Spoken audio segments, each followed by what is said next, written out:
BookTalkReviews.com. This is a first look at The Knife of Never Letting Go. This is by Ness. This is a very interesting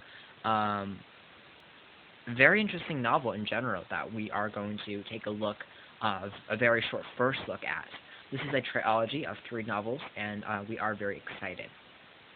Now, conceptually, The Knife of Never Letting Go is basically oriented around this teenage character, and his name is Todd, and he has this dog, which is called Manchi, and he lives in this town called Town, which is a very interesting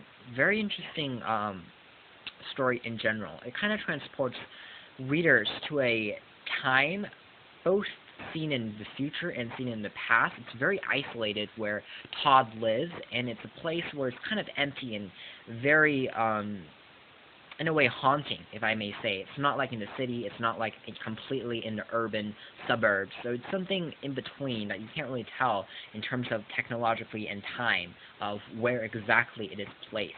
However, it is very haunting for one reason alone. That's because kind of like in The Giver and in other stories, he lives in this world where he can hear other people's thoughts. So Todd, in this town, he can actually hear his dog, he can hear his mom, his parents, and what everyone is thinking inside of their heads.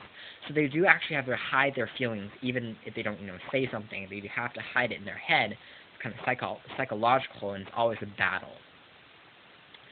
Todd, he's never really wanted a dog, but he got this dog for his birthday, so he was kind of angry.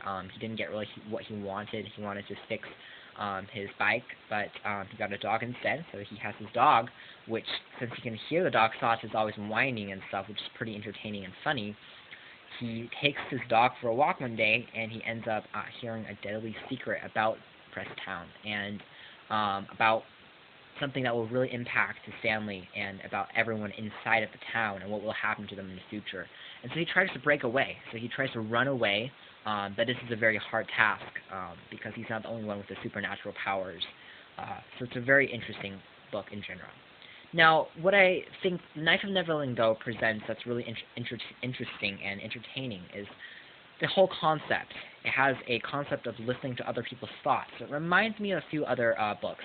One in particular, the book called Feed, is where people can hear other people's thoughts, where you have social networking inside of your head, from Twitter to Facebook, that goes on. There's a chipset inside of the head.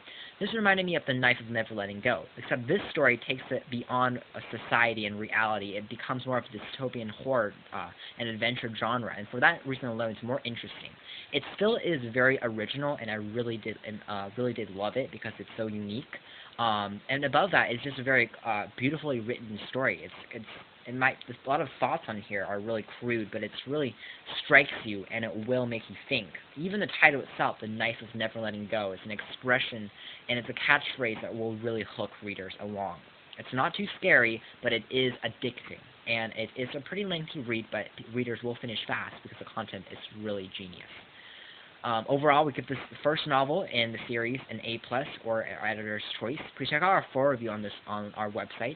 But this has been just a first look at The Knife of Never Letting Go by Ness. Thanks for watching.